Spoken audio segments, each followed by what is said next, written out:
Hello everybody, today we're going to try to make a giant Cheez-Its. My daughter has a boyfriend that loves Cheez-Its, and we came up with the idea of making a giant Cheez-It, and I said I would take it on for her, and that's what we're going to do. We have some ice water, cheese, butter, flour, and salt. I have a little bit of dye somewhere, I'll bring that out later, but this is what we're going to start with. So let me show you how it's done.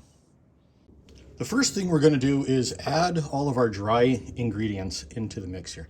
So we're going to add cheese. We're going to put this into a food processor. Put all of this cheese in here, lovely cheese. Now I have some flour and salt here. We're going to just put that all in. Then we have about 2 tablespoons of butter. As you can see, I've cut this up into little cubes. Okay, now that we've got all that in, we've got everything in place, we're gonna pulse this until it gets nice and fine. Now that we've got that all pulsed and it's all chopped and fine, we're gonna start adding a little bit of water. Now we're gonna use some cold ice water that you see over here. We're just gonna put in a teaspoon at a time. We're gonna put in like 2 teaspoons of cold water here. And then we're gonna pulse that again.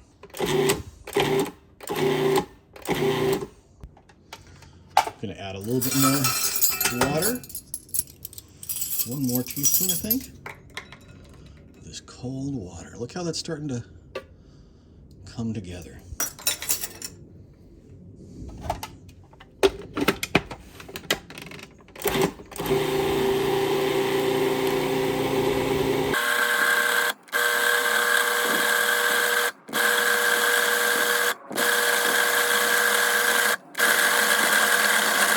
You can see the dough starting to come together. There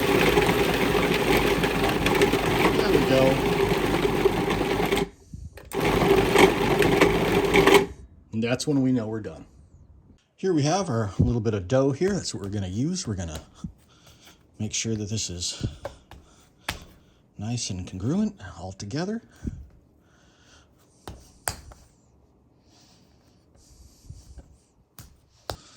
And then we're gonna put this into the refrigerator for an hour so that it doesn't melt and we can continue working with it.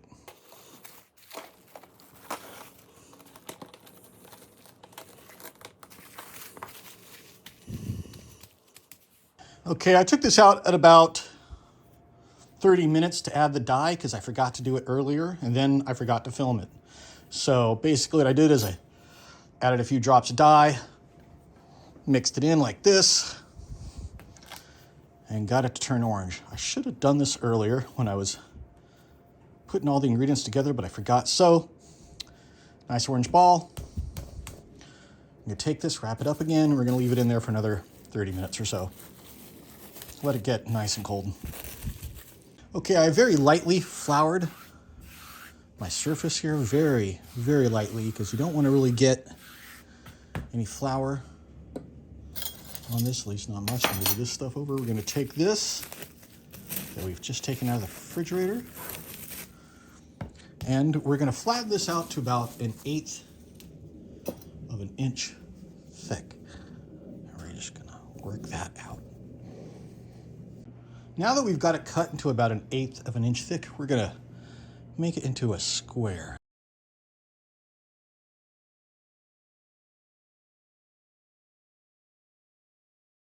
And here we have our little square. Don't worry, we're gonna still use these little pieces for something else. Now we're ready to make the shape. And to do that, I'm gonna use this chopstick and we're gonna find the center right here. Make a nice little hole for it. There we go. Nice little hole. We're gonna make some indentations on the side.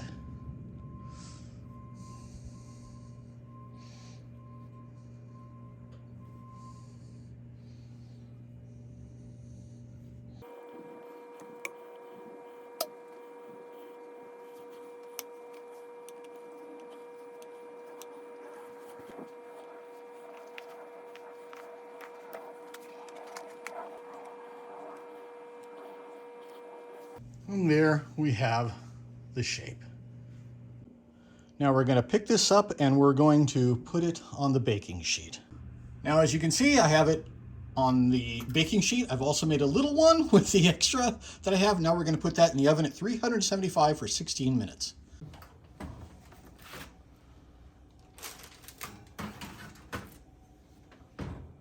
Okay, it's been about 18 minutes. Gave it a few minutes extra. Let it get crisp. And here it is, our giant Cheez-Its. Here's my hand for a comparison. I think it turned out pretty good. I'm just going to let it sit there for a little bit to dry out, get more crackery. And here we have it, a giant Cheez-Its. It was pretty easy to make. You should try making it yourself. It was a lot of fun. If you like this video, give it a like. If you really liked it, make sure you subscribe so you can see what else we're going to make down the line. Anyway, thanks for joining us. Have a great day.